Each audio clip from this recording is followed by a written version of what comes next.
All right, we're back.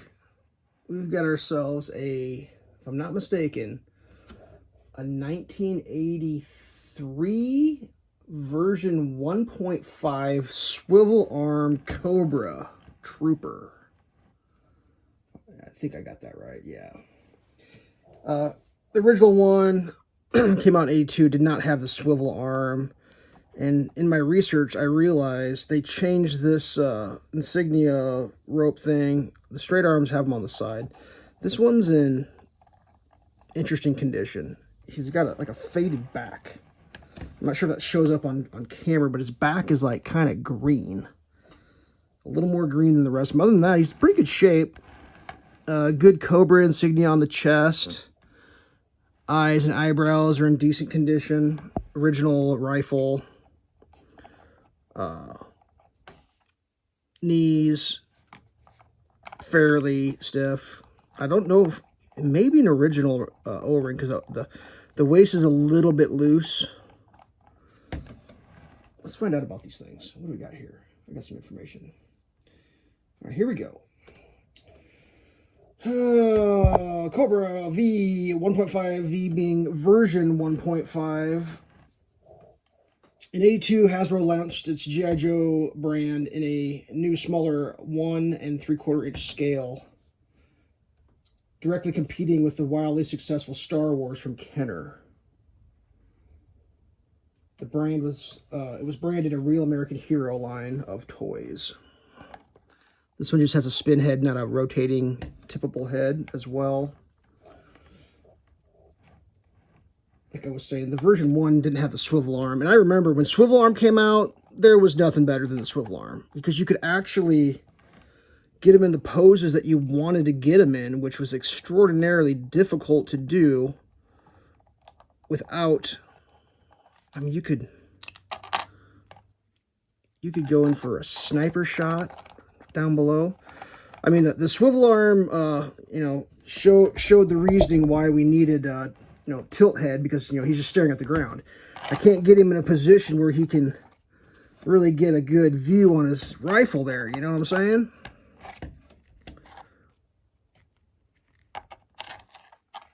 Let's see if we can sorry. let's zoom out a little bit. I'm having a little bit too much fun here. Let's see if we can get him in a position for some serious reconning.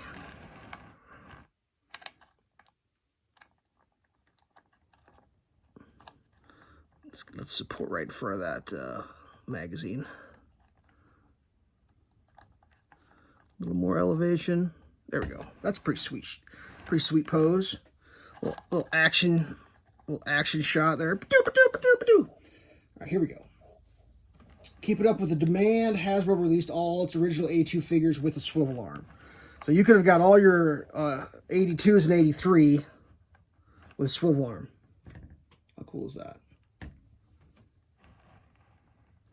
So technically, this is not a new character, but a reissued swivel arm of the 82. Now, from a collector standpoint, apparently the straight arms are technically more desirable, but I'll be honest with you, I thought straight arms sucked. Like if someone was like, hey, you wanna have a bunch of straight arm G.I. Joes? I'd be like, yeah, no, I'm good. Like, I don't need a bunch of garbage that I couldn't pose. I mean, I get it. Old, rare, blah, blah, blah. But, like, I'm not here trying to pretend that my lived experience is any different than it was, because I lived 82, 83 G.I. Joes. And I could tell you, do you know what we didn't play with in 83? The shitty straight-armed 82 ones, because they sucked. That's the truth. Don't shoot the messenger, but that is the truth.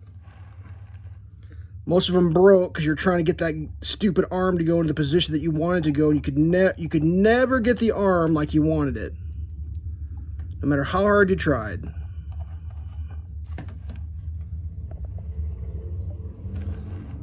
Whatever. I decided I'd start making the character videos because I got to start posing these things in some vehicles. So the V 1.5 swivel arm is very pivotal in the small figurine historical context, because it changed the way figures were made from this point forward. Because, like, how to describe it? The Kenner stuff didn't even have elbows. Like the Star Wars didn't even have elbows, and these had elbows and swivel, and then eventually they started having tip head, and then, like, I mean, I'm not saying that no one would ever come up with that, but like this is where it all came from.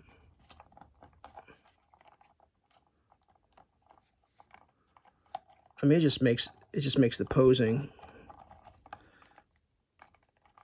so much better. I mean, just extraordinarily better. Got that G.I. Joe Kung Fu grip. Whatever. I always wanted an army of these. I wanted 100 of them. This is the only one I ended up with. And he's got that faded back, which kind of sucks. So, I don't know. I can't complain too bad, but I always wanted more. I'm not sure if there's any more to talk about with this thing. Let's see here. Swivel-arm version, 83 Cobras were available bagged through Hasbro Direct. Swivel-arm Cobra was available in stores in 84 and 85. Also in 84 was packaged with Sears Exclusive Cobra 6-packs with 5 others featuring Destro, Baroness, Firefly, Scrap Iron, and Storm Shadow. That would have been a really cool 5-pack or 6-pack. They discontinued this one in 86. Cobra is oftentimes referred to as Cobra Soldier or Cobra Enemy. Let's see what else we got here. Let's see if we can find some original pricing on this. $2.25 originally. I don't think I have a card for him. I can check. I should have thought about that before I started the video. Do I have just a Cobra? Holy Christ, I do. Hold, please. Cobra! Full name unknown. He's an infantry. He specializes in sabotage. His birthplace is various countries. Someone adjusted the E4 to a E0 or a 10, if you will. One of the nameless faces of the legions of Cobra. Command. Each Cobra is highly skilled in the use of explosive all NATO and Warsaw Pact small arms, sabotage, and martial arts. Qualified expert Scorpion machine pistol, Dragunov SVD sniper rifle, and the Uzi submachine gun, and the M16. Cobras swear absolute loyalty to their fanatical leader, Cobra Commander. With their goal to conquer the world. And you can see with swivel arm. There you go, kids. With swivel arm. That is extraordinarily exciting. I'm glad I thought to look to see if I had the card. Otherwise, I would probably had to redo this video. So look forward to seeing this particular character in some upcoming vehicle. I got some vehicle stuff that needs more operators. I was using, I think I threw an officer in, but I realized officers wouldn't be doing that. I'll do the officer video here real quick, but yeah, there you go. Cobra! Stay safe.